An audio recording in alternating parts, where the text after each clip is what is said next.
Those days, grandchildren were better. Grandpa laughed softly and said, Armin played to his heart's content. Swing, slide, seesaw. He found a friend too, a playmate whose name was Marjan.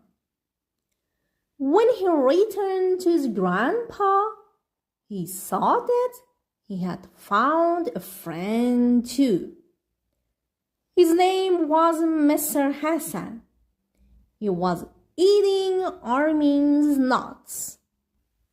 Armin got angry and whispered to his grandpa and said, But the nuts were mine. Don't forget what we agreed on, Grandpa said. Armin slowly said, My dear Grandpa, you promised me not to eat the nuts.